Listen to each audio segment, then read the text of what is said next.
So welcome everyone. Let me introduce myself. I'm Jacquelyn Sundberg. I'm the outreach librarian here at ROAAr, and I feel short as I look around our camera setup. But welcome to those of you who are Zooming in. Welcome to those of you who are here in person. If this is your first time joining us, hello and welcome here. Thanks for joining us over lunch hour today with probably an appetite for discovery. We have a very interesting topic today, and our guest, Professor Hamsa Stainton, will be talking about illuminated deities, Hindu gods and goddesses, devotional texts in our McGill rare books and special collections. So for those of you who are joining us virtually, just a couple housekeeping notes. We do welcome, I'm going to advance my slide. Wow. And that is, we are talking about texts today that join us from very far away. And it's, I'm just going to take a moment and think about the place that we're in and what we're speaking to today. As I said, these texts came to us from much further afield, and Jennifer will give you a bit of context about how they came to be here. But we are joining you in person from McGill University, which is located on lands that have long served as a place for meeting and exchange amongst Indigenous peoples, including the Haudenosaunee and the Anishinaabe nations. And we, ROAAr, honor, respect, and recognize these nations as the traditional custodians of the lands and waters on which our brick and mortar building stands today. So we're happy to welcome you into this space for an exchange of ideas. And I'm going to pass the microphone, the podium now, over to Jennifer Garland. It is wonderful to see so many people here in person in this room, and welcome to all of you watching from farther afield. We are delighted today to welcome Professor Hamsa Stainton into our space. Welcome him back. Indeed, we met him first, I think, in 2018, and he's really helped us to explore our collection of Indic manuscripts. Today, we're taking a closer look at one illuminated manuscript in the collection, but that we have more than 200 in our Indic manuscript collection from a variety of languages of India and Southeast Asia. Sanskrit and Pali are included, and a large number of these are palm leaf manuscripts, which we're not looking at today. We're looking today at manuscripts on paper, written in ink, and hand painted with truly incredible illuminations. The collection has come to us through donation over the years. The bulk of the material on paper comes from George Adami, a doctor. There's some people look up in acknowledgement here in the room, a pathologist at McGill in the late 19th century. Now, for the last 100 years or so, we have relied on a printed inventory published in 1938 by a Professor Pullman, a census of North American Indic manuscripts. So since 1938, this has been our primary access to this collection. We're finally now at a point where we have the resources to catalog and digitize this collection to make it available to scholars worldwide. So that brings me to Professor Hamsa Stainton. We met at an open house organized by one of our colleagues here at the library. We were, I think, 5 librarians in the room, and Professor Stainton was the only attendee from the School of Religious Studies. And he was not intimidated whatsoever. His enthusiasm for the material was contagious. And so we learned so much from him in that one visit. And he, at the same time, learned about this uncatalogued collection of riches in rare books and special collections. So Hamsa is associate professor at McGill's School of Religious Studies. He's trained at the Harvard Divinity School, Columbia University, and specializes in South Asia religions and Hinduism. His 2019 publication with Oxford University Press bears a beautiful image from one of our collections here on the cover. He'll talk more about that. The title is Poetry as Prayer in the Sanskrit Hymns of Kashmir. We are delighted, Hamsa, that you are here with us today, and everyone, you're really in for a treat. Please help me welcome Professor Stainton. Yep. Hi, everyone. Good afternoon. Thank you for your patience as we work with these tech issues. I am thrilled to be here, and I want to thank all of you very much for being here in person, for those of you who are here on Zoom. I wish that we could interact more directly, but I look forward to questions via chat and to be with all of you here in the room. I want to thank Jennifer and Jacquelyn and Sandy and everyone here at McGill Libraries, not just for today's events, but as you heard a little bit from Jennifer, really for years now of support and collaboration. This to kind of pick up the story where Jennifer left off. I was, very excited at that particular meeting. I thought I had 5 librarians all to myself. This is the best. And that really began, that was my first year teaching at McGill, and that really began years of collaboration. So I bring my students in seminars and in my advanced Sanskrit language classes to the library. I have had undergraduate students who have done advanced projects where they have used things in the collection. I'll show you images of that in a moment. And as Jennifer mentioned, when I came and we started bringing out the materials, I was struck by one manuscript in particular, and it happens to be the manuscript that I'll be focusing on today. And that was a manuscript in which in 2018, yes, I apologize. Sorry. No. That's your reminder. Yes, that there are people here. So I was struck looking at this manuscript by one image in particular. There's 47 illustrations, as we'll talk about in a moment.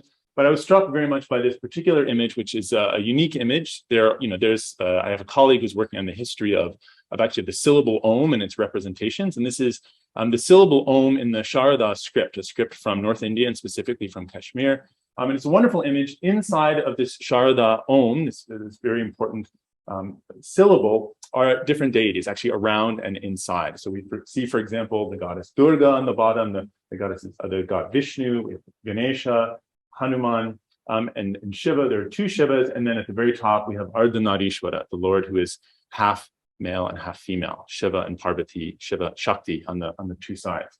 An extraordinary image, a beautiful image. I've showed it to other scholars who were very interested in it, and we've had conversations continuing about that. And it was a fortuitous time because I had just been asked ideas about the cover for my book.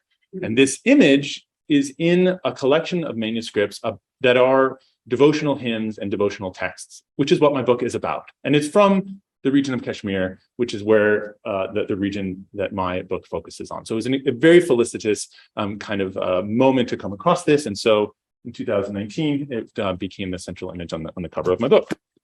And so you can see the original here in the manuscript today.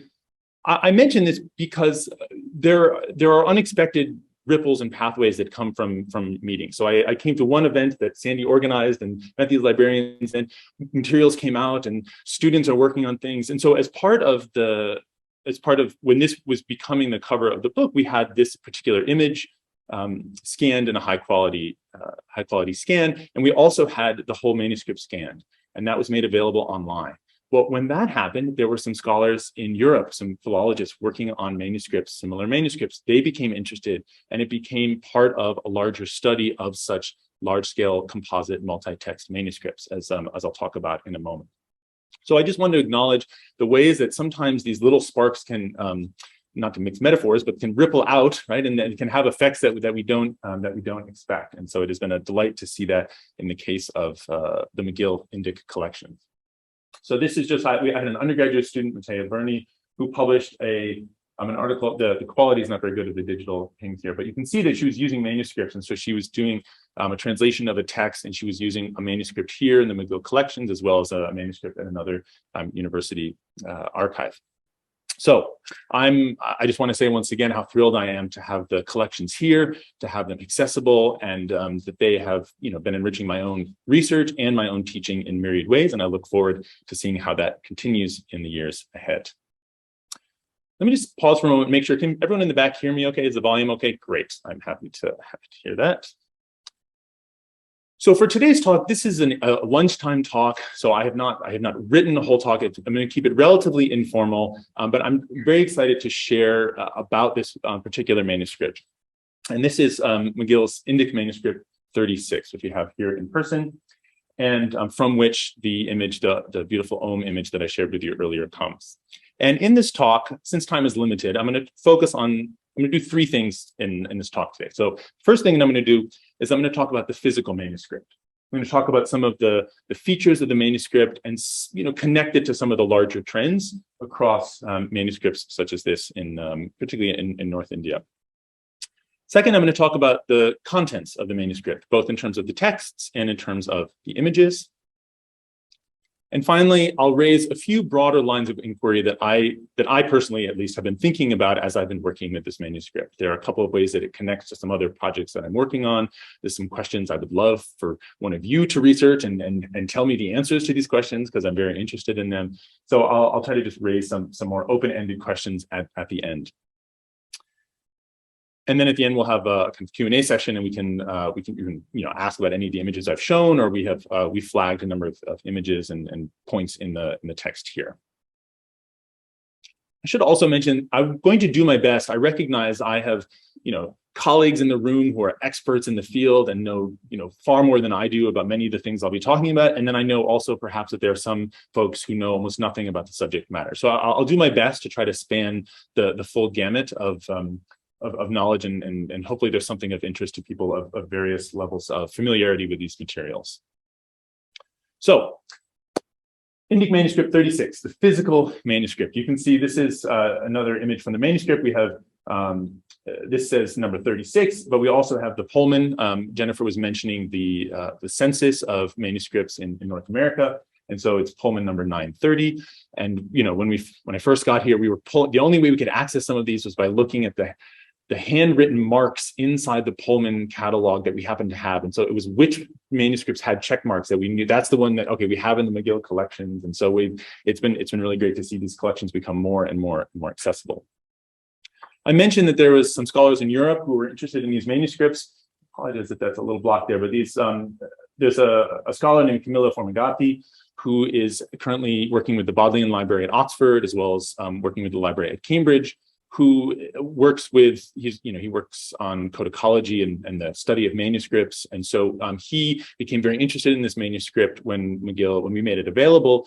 And he published an article called Gutakas Between Book Cultures. And this is about a particular set of 2 manuscripts, but he used a series of other manuscripts as comparison points. And so our McGill manuscript was one of 8 manuscripts that he analyzed in detail in this particular study.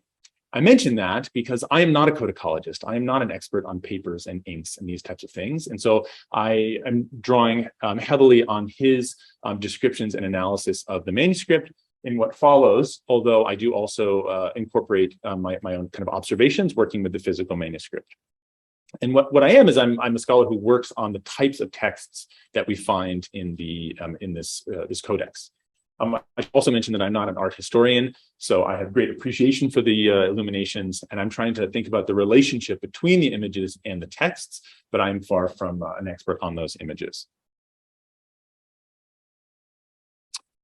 So this manuscript number 36 belongs to a particular type of manuscripts that is common, particularly in North India, and it seems to have been particularly common in the 18th and the 19th centuries. And these are collections of devotional texts in a codex format, that is, that they're bound in a book with illustrations and kind of an ornate layout. And we'll see what I mean by that in a moment. Now, there are some features of this that one finds in other contexts, of course, but I have actually been looking at a number of different such multi-text composite manuscripts where we have a series of particularly devotional texts, although sometimes we have short philosophical treatises included in these multi-text manuscripts. This particular manuscript is bound in the traditional Kashmiri style, which is indebted to Persian binding techniques, although that there are variations in the case of Kashmir. So, for example, we have the particular cover, which has a flap which comes over the front of this. It is most likely, we haven't been able to ascertain that for sure, but it's most likely cardboard covered in cloth. The manuscript is in the Sharada script, which is from North India and specifically from Kashmir, an influential script on other North Indian scripts, such as the script that's used primarily for Punjabi, for example. This codex has 47 basically full-page illuminations, right? These images, and it also includes a number of other types of ornate illumination. So there are beautiful borders. Sometimes there are flowers at the end of a text that mark the special end of a text, and so on. And we'll see some examples of this in this talk. There's special colored ink that is used to mark different elements and sections of the text. So this includes things like punctuation, names of speakers, the beginnings and ends of texts and chapters, and the colophons, the sections that provide information. So I've given you one example here. This is, we can see several of these things coming together. We see the beautiful, the border here. There's some depictions of flowers here at the end. So this is a kind of a special ending, and this is an ending to a text called the Mahimna Stava, or the Shiva Mahimna Stotra. It has many different names. And this right here, let's see if we can get this right here is the colophon here saying Iti Shri Pushpadanta Virachitam Mahimna Pada Stotram. So this is the hymn on the far shore of the greatness of Shiva. This is a variation on the name composed by Pushpadanta. And then it says Sampurnam Shubham. So this is kind of offering a blessing at the end and saying that the text is complete. And you can see that attention, great care was taken. The alternating syllables are done using different types of ink, right? So great care is taken. This is, it's really, it's done with seeming, care, attention, respect, and so on. The codex is made of South Asian handmade paper, part of a thriving 19th century handmade paper industry in South Asia, and using various plant fibers. And again, I am far from an expert on this, but my understanding is that scholars are able to study the different types of fibers that are used for the papers. There's some misconceptions that it was only kind of British paper that became popular in India, and I'm taking my cue from Formagati here that actually no, that's not true. That is a myth. That there were South Asian paper making techniques that were successful and popular throughout the 18th and 19th century. The manuscript is a composite multi-text manuscript, meaning that there are many different texts that are bound together, or that were bound together at some point in time. And that we have several different scribal hands. We also have evidence for this in the sense that we have the numbering of there are sets of texts that are numbered, and then the numbers start over again, which suggests that there were a group of texts that were kind of collected together or scribed at a similar time, and that those different sets were put together. And I'll talk more about that in a few minutes. So there's 547 folios, and a folio is written on both sides. And so that means, so there's 547 folios. So that means that there's, well over 1,000 actual pages of text, right? The verso and the recto, right? So the verso is the left side of the book. So it's the back of the sheet, and the recto is the right side. That means they're the front of the sheet of paper. One of the notable features of this particular manuscript is that the images, the illustrations, are not numbered. They're not part of the sequential numbering. And I'll talk about this in a moment. There's clearly a deliberate relationship between the images and the texts, but it's not included in the foliation for that. And this is one of the pieces of evidence, perhaps, for the composite nature of this, that these were separate collections put together, and potentially the images may have been, we don't know when the images were added. In terms of a date and provenance, we have in the manuscript, in the codex itself, we have some inserted text. So we have, it says Bhagavadgītā, the Song of the Divine One. And I should say that Pullman in the census categorized it under as the Bhagavadgītā. It's basically Bhagavadgītā and other things, right? Well, there's a lot of other things. There's 30 plus different texts. And so I was like, Bhagavadgītā, I'm interested in the Bhagavadgītā, but that's not what I was researching. But when I saw that it was 1,000 pages with 47 illustrations and Shara, the script from Kashmir, I thought there's more to this manuscript than the Bhagavadgītā. And so we have the description of Bhagavadgītā, the Song of the Divine One, i.e. Krishna, the textbook of the Puranic worship of Krishna as Vishnu, Sanskrit written on 858 pages within golden colored rules, many pages illuminated in 47 full-page miniatures with floral borders, binding in Indian fabric with outer flat cover. And then we have this additional note that says, which I believe, Jennifer, this was part of a number of manuscripts were put on display in the early part of the 20th century, and that this was a kind of caption, forgive me the technical term, but to provide information about the manuscript. And it says, Bhagavadgītā, the Song of the Divine One, textbook of the worship of Krishna as Vishnu. And then the only additional information here that's so interesting is that it says 18th century Jaipur. Now, this is totally possible. This is the 18th century, makes sense. Jaipur, North India, it makes sense. It's perfectly reasonable that a Kashmiri scribe or Kashmiri author would have this text in Rajasthan in kind of northwest India, which, but to the south of Kashmir. At the same time, it's difficult to know how much should we trust this tiny penciled Jaipur that's here or this 18th century that is typed. And so that's why I've said it may be that this was a Kashmiri scribe, editor, compiler in Rajasthan, in Jaipur in the 18th century. It's also possible that this is what somebody guessed when the gift was made. We were talking earlier about the manuscript. It doesn't inspire confidence that this is written in pencil, and then the manuscript is numbered in pencil, but backwards. So that, so I'm not totally confident that the person using the pencil knew as much about the manuscript as I might hope when they write this. So it's possible that this is an 18th century Jaipur, in Rajasthan text. It's also perfectly plausible in my mind that this might have been 19th century text in Kashmir that in the transmission here, so, but somewhere around that, certainly North India, certainly 18th, 19th century. Just to give you a sense of Formagati's, so in his in this particular article, which I'll cite a couple of more times, in his codicology discussion of the manuscripts, here are the information that he gives for this particular manuscript. He discusses the date, which I just discussed as well, and so he also acknowledges the difficulties. But accepting that 18th century date, he lists this manuscript in comparison to others, and he lists the date, the material, and so on, in the dimensions. So I just wanted to give you a sense of how it's being represented in current scholarship. Contents.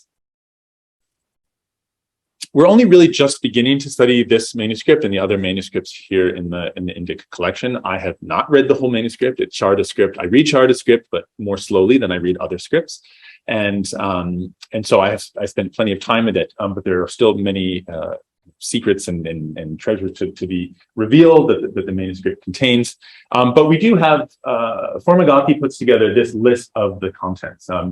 He lists these 30. Having gone through the manuscript myself, I can say that this is, basically complete. However, there are a number of other shorter texts. So for example, he lists Devi Mahatmya here as one text.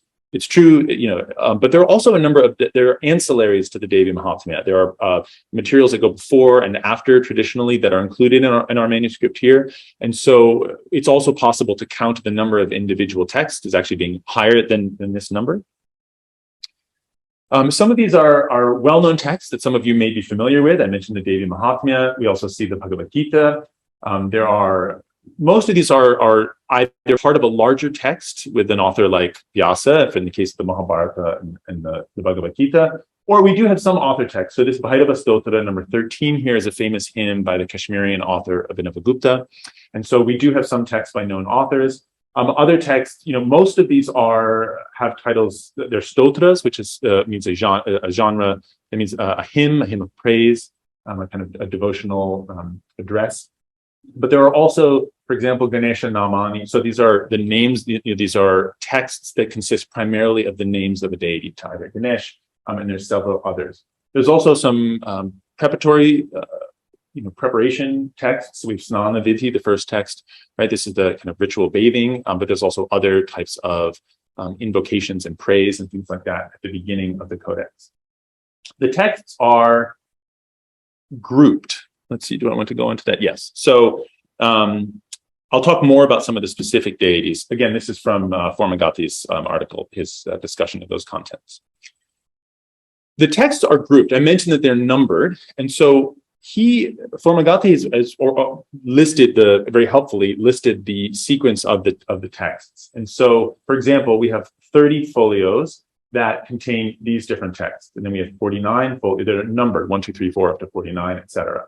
And you can see these are, he groups them into 11. Most of these are, several dozen or more. There are a couple. There's one very, very short section in the middle. We also find one where the pagination is broken off. It's theoretically possible, for example, that there were texts in the middle here that were lost and it was still combined. But it clearly suggests that this was not one continuous manuscript that is numbered and so on, but this is put together at a certain point in time.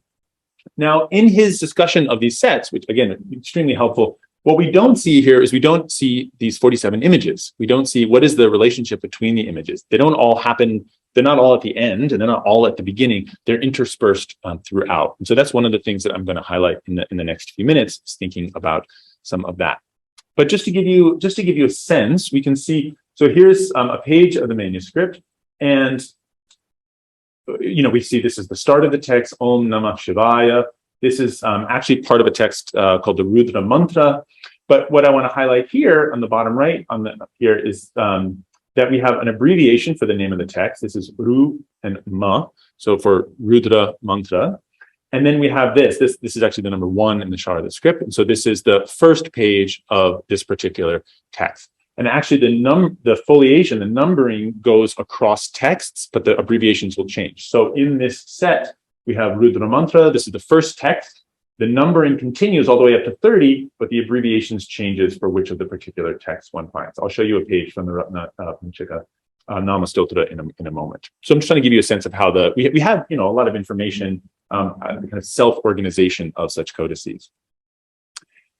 The images, as I mentioned, are interspersed, and so that section. If I'm going to go back for a moment. This set number 3 is prefaced before that section. We have an image of a relevant deity. In this case, the deity Shiva.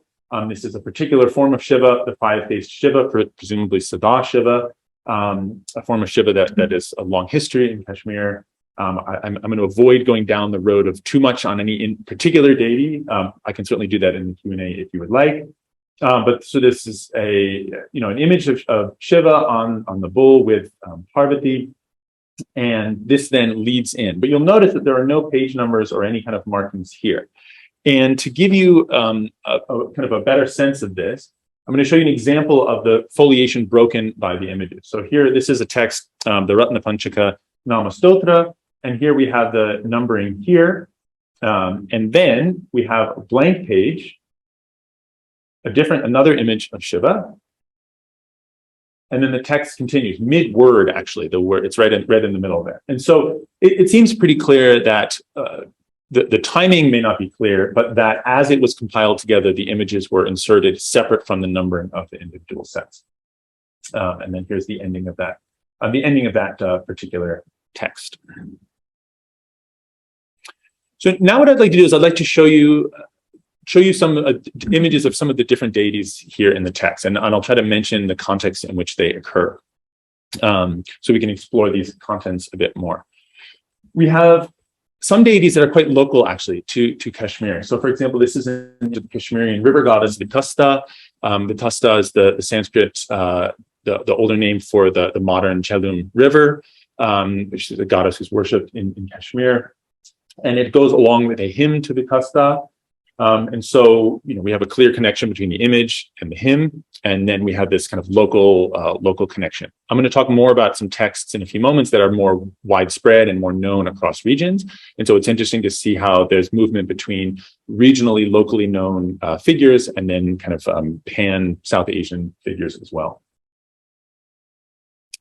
Here we have an image of the Tantric Sri Vidya goddess Tripura Sundari. And this is placed before a set of 5 hymns to the goddess, known collectively as the Panchastavi. It's a very interesting set of texts.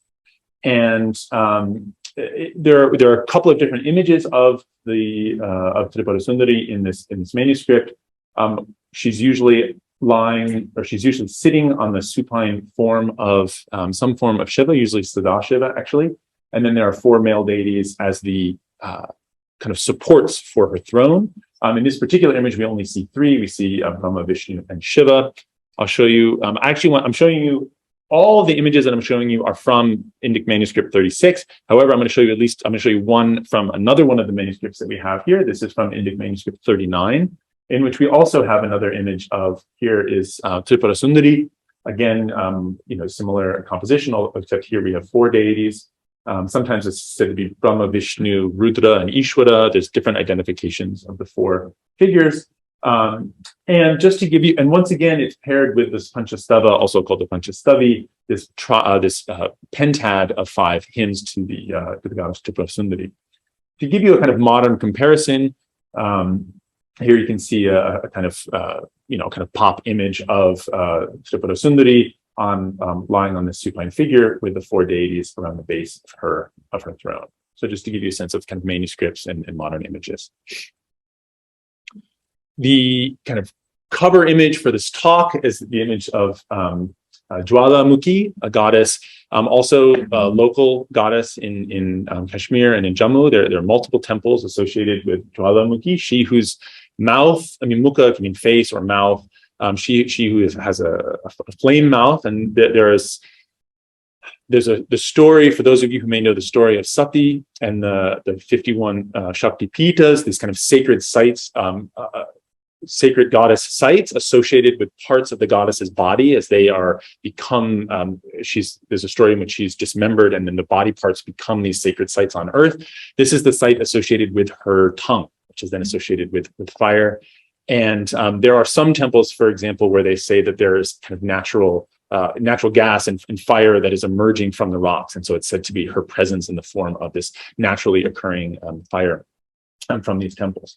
So once again, we have this striking image of Jwalamukhi, and then we have right next to, interspersed with the hymn to her. This is the Jwalamukhi Stotram. Once again, the 2 largest numbered sets of folios are at the end of the codex, and these are 2 very well-known texts, the Bhagavadgītā and the Devi Mahatmya. You can see here, this is an image of from the Bhagavadgītā on the right. The Bhagavadgītā, as many of you may know, part of the much larger text called the Mahabharata. It's a critical moment in the war.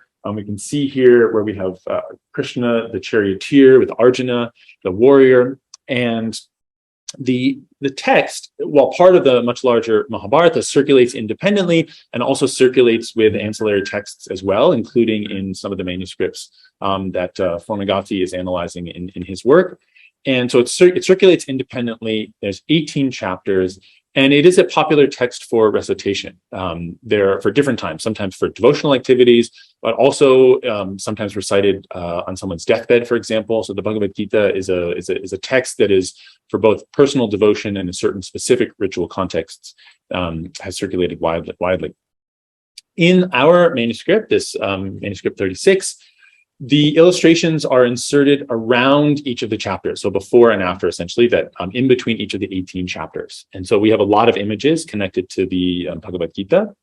And we have these illustrations cover scenes relevant to the Mahabharata narrative, right? So we have on the right, we have this image of Krishna and Arjuna on the battlefield. The great war, the great terrible war is about to start. It's a moment of hesitation. We also have images of 10 avatars of Vishnu, 10 incarnations, embodied forms of Vishnu. 10 has become the kind of canonical list. There are different numbered lists and who is on that list. The 10 that we find are the 10 that we would expect, except that the 9th avatar is usually listed as the Buddha. It's a little tricky, the image, and we can look at it later. I don't have it here in the PowerPoint, but it's an interesting image of what looks like someone teaching, but they're wearing a crown like a king, and they have 4 arms. So anyway, there's clearly associations with Vishnu, and it's unclear whether that is meant to be the Buddha as the teacher or another figure substituting. But otherwise, it is what we would expect in the kind of classical formulation of the 10 incarnations of Vishnu. And then we also have other Vaishnava scenes associated with Krishna and Rama. And so I'll show you some of those just as examples. So for example, you can't see, I'm sorry that this, you can see we have Rama, Sita, and Hanuman. Hanuman is paying obeisance to Rama and Sita, of course, from the Ramayana. But we also have the other avatars, such as, for example, Vishnu as Narasimha, the great man lion, who's for those of you who don't know, it's a story about a particular demon who's kind of terrifying the world and has a boon, basically, where he can't be killed by all these neat categories. He can't be killed in the daytime or at nighttime by animals or humans and all these things. And so Vishnu takes on the form of this special deity that is in between all of these things. He's half man, half lion, and he takes the demon to the edge of the building where he's on the threshold, half inside, half outside. And he doesn't kill him on the ground or in the air. He puts him on his knee, so he's half up And then he doesn't use a weapon and he doesn't use hands, he uses his lion's claws, right? And so it's a very popular, actually, there's a lot of images of Narasimha as this one. And I should say that the story is the story of him coming to the rescue of Prahlada, this kind of paradigmatic devotee. And so it's a story about the demon's son who isn't swayed by his kind of oppressive and demonic father, but is kind of steadfast in his devotion to Vishnu. So Narasimha. Religious studies scholars love to talk about Narasimha because of this kind of in-betweenness, this idea of the power of being in between categories and boundaries. And so it's a very kind of provocative narrative to think through lots of things, and also a story of steadfast devotion. Here we have, this is another scene from the Bhagavad-gītā. We have Krishna as the universal Lord. If you know the story of the Bhagavad-gītā, Krishna reveals himself to Arjuna, and he reveals himself to have infinite faces, infinite mouths, all time, all space are encompassed. And so in our manuscript, we have this represented. You can see this kind of large halo circular around him with lots and lots and lots of different faces, lots and lots of different gods and kind of deities. And so this kind of identity as Vishwarupa, the universal form encompassing all. We also have famous scenes like the scene of Krishna dancing with the gopis in the forests of Braj, a very popular scene where Krishna replicates himself to be able to dance with each devotee in the forest. So once again, these are images that are inserted around in between the different chapters of the Bhagavad-gītā, and so kind of giving a kind of a complete Vaishnava picture in some ways of all these different avatars, these incarnations of Vishnu, and with a heavy emphasis on the Ramayana and Mahabharata and the narratives about Krishna. We also have the last text in the collection is the Devi Mahatmya, and along, as I mentioned, with these ancillary texts that are important for the recitation and the kind of ritual devotional use of the text. The Devi Mahatmya, like the Bhagavad-gītā, is part of a larger text, in this case, the Markandeya Purana. It also circulated independently.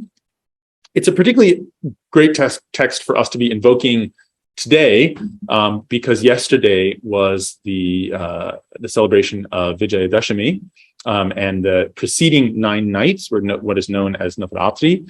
The festivals, there are multiple Navratris, but the fall Navratri festival is the most widely celebrated, and a beloved festival of the goddess. Different traditions across India, but focused on the goddess. And during that time, it is very common for the Devi Mahatmya text, along with its ancillaries, to be recited, and to have visual representations of that, not just in 2-dimensional images, but in 3-dimensional sculptures that are created and become the embodied forms of the goddess that are then devotionally worshipped during that time. And so Vijayadashami in particular is celebrating Durga's victory over Mahishasura. There are multiple things going on with Vijayadashami. There's multiple reasons why it is an important day, but one of the things it celebrates is her victory over this particular demon. And so this is the climactic moment illustrated in the McGill's manuscript 36.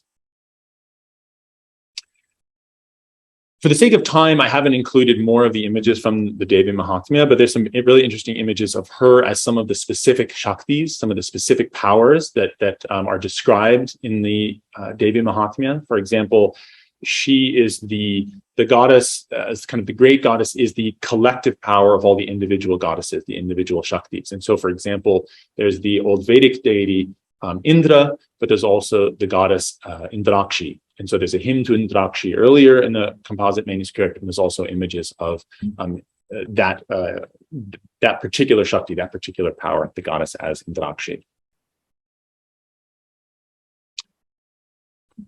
So the third thing that I want to do, and I'll try to keep this brief, is just kind of raise some larger, broader lines of inquiry. And as I mentioned, these are things that I'm kind of thinking about. Some of these are things that I'm pursuing. Some of these are things that I would love to have someone else pursue and talk with them about it.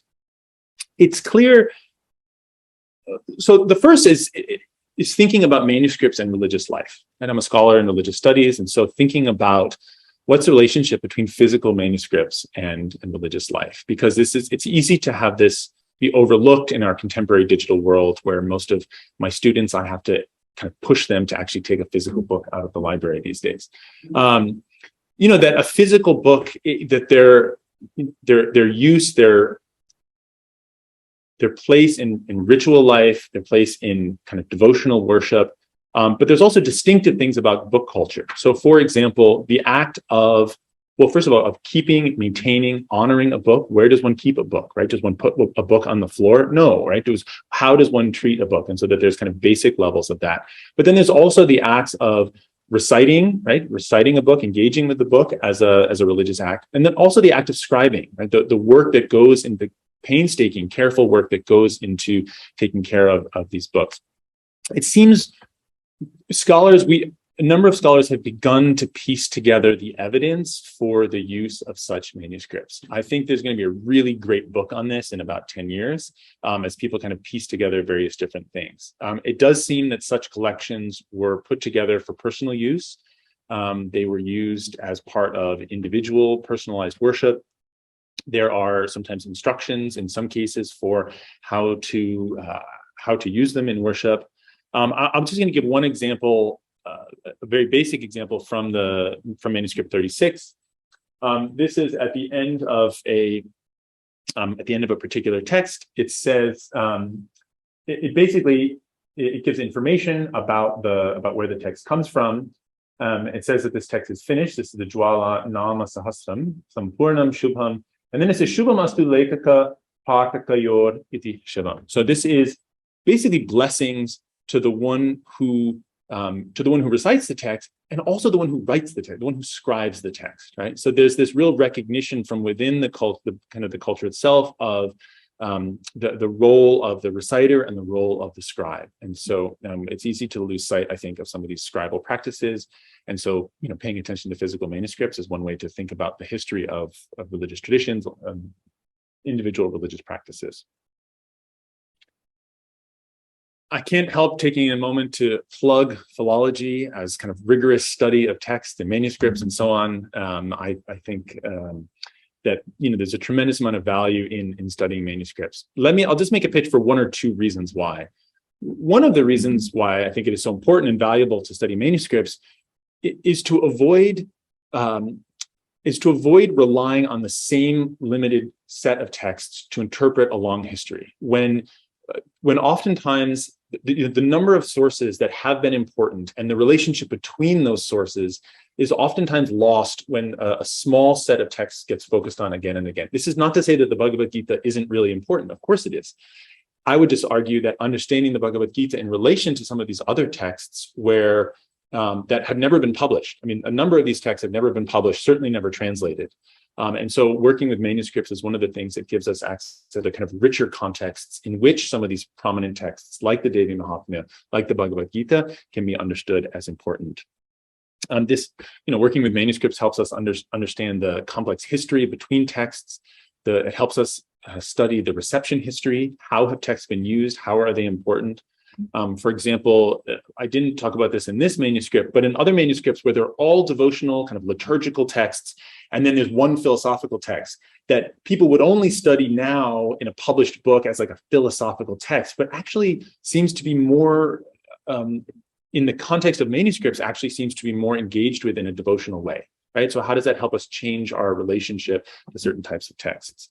I also can't help but, think that thinking about the decisions that go into which text gets grouped together, right? Which sets of texts get grouped with other ones, that there's these religious visions of what makes sense and in what order. And so that there's, that can tell us a lot about reception history and the acts of anthologizing either for personal use or for communal use. And we see this, there are patterns, and there are also differences in those patterns. And so both what is similar and dissimilar across these types of texts becomes quite interesting. I admit that I'm far from an expert on this field, but the relationship between manuscripts and printed culture is, in my opinion, a really rich place for scholarship right now, where there's some really fascinating work done. Oftentimes not just I've been looking at Sanskrit sources, but there's many other languages, people working on old dialects of Hindi and thinking about the way that books come together, right? So for example, thinking about, that's a separate example. was thinking about anthologizing and thinking about in the Sikh tradition and how texts become anthologized and what becomes an important collection and so on. One of the reasons this is on my mind is that I've been working on a project studying late 19th century and early to mid 20th century anthologies, printed anthologies of Sanskrit devotional texts, and specifically Sanskrit hymns known as stotras. And one of the things that we find in these collections is that it's very common to have first of all, groupings of texts, often similar to the types of groupings we see in these kinds of manuscripts. And we see the placement of images in very similar ways. Now, this is not, there's nothing shocking about that. It makes sense. You have a set of texts devoted to the deity Ganesha to have an image of Ganesha with that. But what I would argue is that some of these manuscript collections, it didn't go straight from manuscripts and then manuscript stopped and then it went to print culture, right? That there were a period of time where there was a lot more active overlap. And so thinking about the relationship between anthologized kind of collections of manuscripts and how those circulated in relation to printed texts, in my mind, is a promising way to think about these manuscripts and also to think about published books. Why such illuminations? As I mentioned, I am not an art historian. I would love to, kind of learn more. I have colleagues here in Montreal that I'm constantly learning from in this area. But it's interesting to think about the place of these illuminations in these manuscripts, to think about we have textual descriptions of visualizations of deities that are describing the deities, describing what they look like, and that these are kind of verbal, sometimes some scholars have called them, for example, verbal icons, where there's an invocation of the verbal form, the form of a deity in text, but then to have that paired with an image, right, as an aid to kind of meditation, visualization, devotional activities. I also think it's also interesting to think about the physical objects, how images help organize a manuscript, right? You're looking through a manuscript, the images help you, it's a quick way sometimes to kind of understand and relate to a manuscript. It also, I think, increases the specialness of a physical object, right? It increases the reverence or respect that might be engendered by that particular object. So there's a lot to be said, I think, and further work to be done thinking about the relationship between the illustrations. And then lastly, this is the last point that I want to make before, as I've been thinking about these anthologies of printed, published collections of Sanskrit hymns to different deities, I've been thinking a lot about the history of Hinduism and thinking about Hinduism as a category, right? How does a religion come to be this kind of umbrella, all-encompassing thing? Because if one were to speak to someone 1,000 years ago, and that obviously that would not be a word that would be used, there would be some ways of talking about shared features of Shaiva traditions or Vaishnava traditions. And so there's this a somewhat active scholarly conversation taking place about how do we talk about moments when there were kind of unifying interpretations or understandings of different traditions as belonging to one tradition. And when does that happen? Is that a 19th century invention, as some have argued? I would say no, right? It happened earlier than that. Was it in a response to the popularity of Islam in North India that there was a kind of consolidation of different, but there's some pros and cons to that argument. So there's different thinking about that. And I'm not trying to make an argument about the priority of one particular time, but what I would say is that anthologies in which different deities are being brought together, and Vaishnava sources and Vaishnava images, and Shaiva sources and Shaiva images, and images of the goddess, and images of Surya, and images of Ganesha, when these are being brought together as part of one type of composite manuscript, this is a religious vision of kind of diversity and unity and diversity. And so, again, not to say this is a historical moment when this happens, but that in my mind, at least, these types of anthologizing activities are part of the kind of, to use an academic, the reification, the making firm of this idea of a particular religion in which all of these diverse things belong. Because some scholars have argued, for example, that in the 8th century, let's say, Shaivism, that's the religion that we were talking about, that, the Vaishnavism was a different religion, right? Or that a different tradition. So my suggestion is that thinking about the history of acts of anthologizing is a way to help us add texture to our history of the idea of an overarching category that we now call Hinduism, in relation to a diversity of traditions. And so manuscripts is one piece of evidence that can help us think about those things. I have no idea how I'm doing on time, but it doesn't matter because here I am at my last slide. So I'm happy to answer any questions. I think there were some questions in chat, but Jacquelyn, can I turn the logistical coordination over to you? So it's open to the floor. If anyone has questions, of course, Chris raises his hand in the back row. You can voice your questions with re-voice so that the microphone at the time doesn't pick it up from the mic.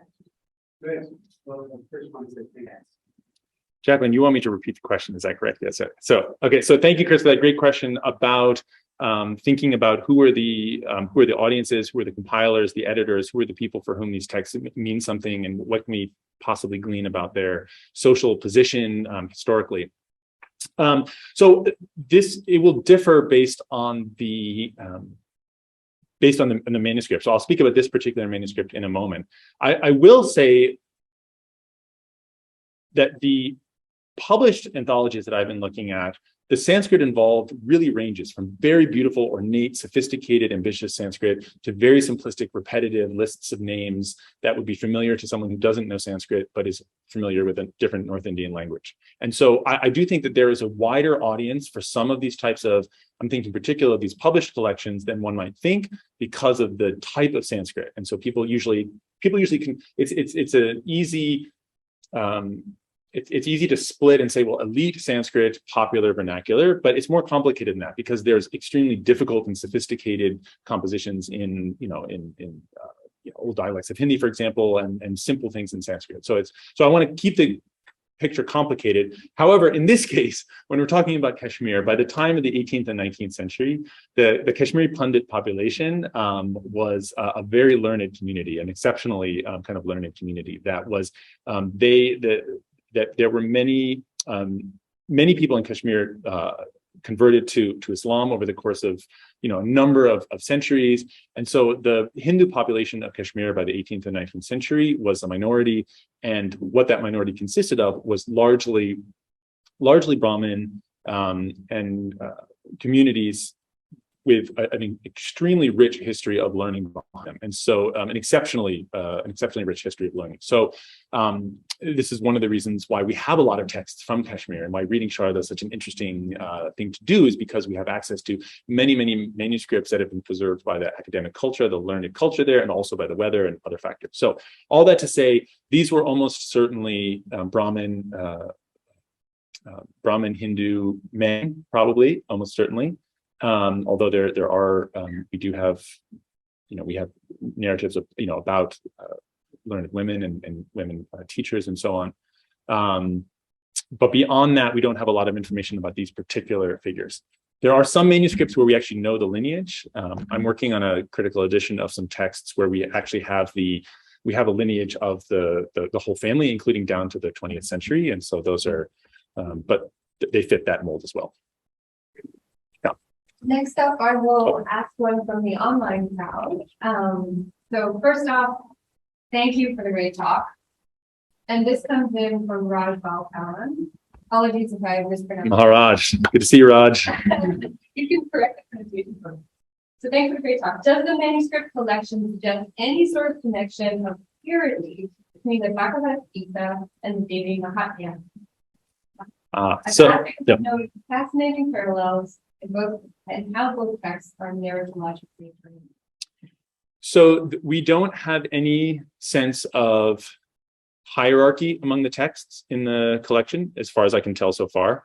There's no sense of, these are the most important ones, or this is the census takers chose to highlight the Bhagavad-gītā as the title only because I presume because it was the most famous text, and there's a lot of images connected to the Bhagavad-gītā. So I think it is, if one is flipping through this manuscript along with hundreds of other manuscripts going quickly, the Bhagavad-gītā material stands out because of the number of images and because the text is there. But I think as I mentioned in the contents, the codex is mostly hymns. And then it's really the two narratives of the Gita and the Devi Mahatmya. And so, yeah, I think that they're on the same level as both these kind of important devotional texts in this codex. So I'm going to just, for the audio listeners who could not pick all that, you missed a wonderful series of comments, including about the speaker's childhood and the experience of hearing, being asked by a grandparent to kind of read parts of some of these texts and then to look forward to other parts of the narrative, and the idea of the particular content geotagging the codex as a whole. And I will say that, and I didn't speak about this because I'm not an art historian, but the image, the way that the visuals are also very much a geotag. In other words, an art historian would be able to look at these, even just looking at one of the images without knowing anything else, and would almost certainly be able to tell a lot about the prominence of the text. So so thinking about the kind of way that the texts and the images interact with the local context. And then I just find it fascinating the way that there are some things like the Gita or the Mahatmya, the Devi Mahatmya, that have this pan-regional popularity, and the way that those are mixed and juxtaposed to, very, very local. I didn't talk about some of the deities, some of the goddesses here in this are specifically some of the main lineage deities, the Kula Devata and among Kashmiri families, and so that's another part of it. In terms of recitation, there's one thing I forgot to mention. There's one of the texts in I think it's the Vishnu Sahasranama, the text has all of the names in the nominative, but there are notes above each of them to put them into the dative. So in other words, instead of being just, this particular name of Vishnu, it's to this particular name of Vishnu, implying that a person was taking notes so that they were able to quickly form the dative to recite and pay homage. And so I think my interpretation is that that's an aid for recitation, according to a particular style of recitation. So we have gone slightly over our time. I will read a couple more questions into the virtual crowd. We'll launch one of them at you, and then we have a couple closing comments, and we will be here in the room to look at the manuscript themselves for a little bit over time. But one final question, from the virtual crowd is, thanks for the great talk. What do you think, or do you think that some of these topics should be taught to the high school? Do I think that some of these topics should be taught to high school students? I would love some of these topics to be shared with high school students. It seems to me that to teach complex topics, that to do it with sort of historical nuance and kind of theoretical nuance is a challenge. And so I am a believer in, for example, teaching about diverse religious traditions, as I think that is a really important part of a well-rounded education. And so I think that whether or not, the details of manuscript culture, I would love that. And we'd have more talks like this and more support for libraries and so on. So, but I do think that appreciating books. And I do think that, for example, I still remember vividly the first time that I held a Sanskrit manuscript, the first time that I went to an archive. I was not in high school. I was just out of college. I was studying Sanskrit in India, and I went to an archive and I picked up a physical manuscript, and it was wrapped in this red cloth, and I opened it up, and just to be face to face, hand to hand to the physical nature of that. And so yes, with proper care and context, I suppose. On that note, I will invite up Christopher Lyons to give a couple of closing comments, and then we'll be able to open up some manuscripts for the in-person crowd. And I apologize that I talked so long that we didn't have as much time for Q&A. That is my fault, and I ask your forgiveness. I'm sorry.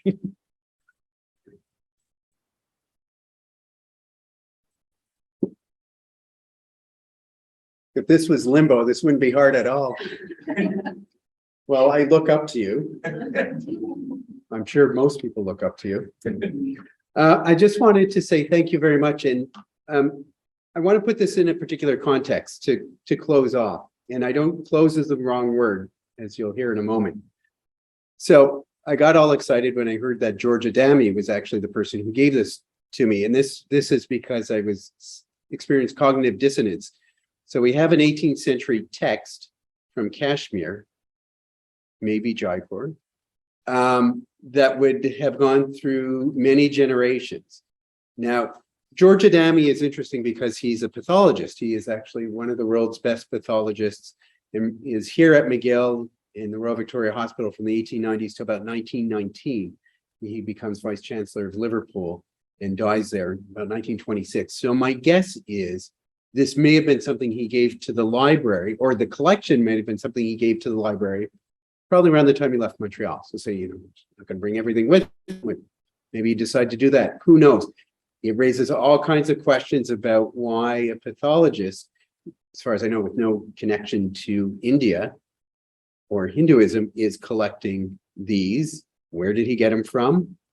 Why did he get them? And what possessed him to give it to McGill's? Maybe an easier question to answer, because actually McGill's rare book collection has done very well by its medical faculty members. Sir William Osler being the most obvious, the founder of the Osler Library of the History of Medicine.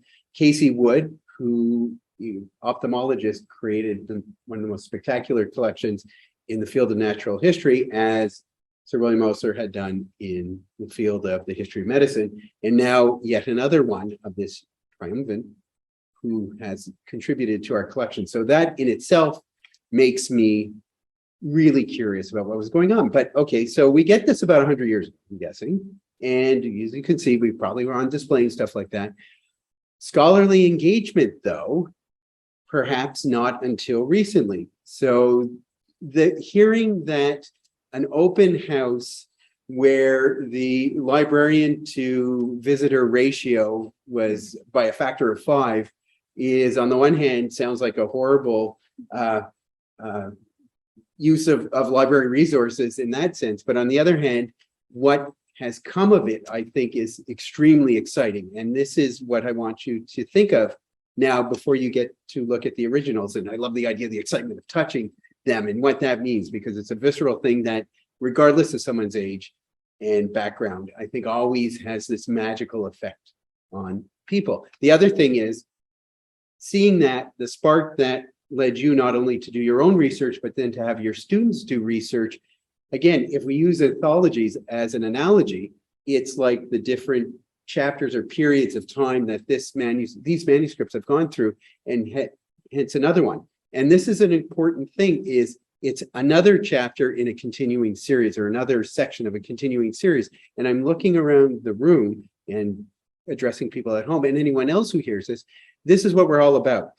This is why we're open to everyone. This is why our collections are available. This is why we curate them, care for them, but then also make them accessible. So what I want you to do is, as you enjoy this, is if there's any inclination to engage with any of this material further, please do so.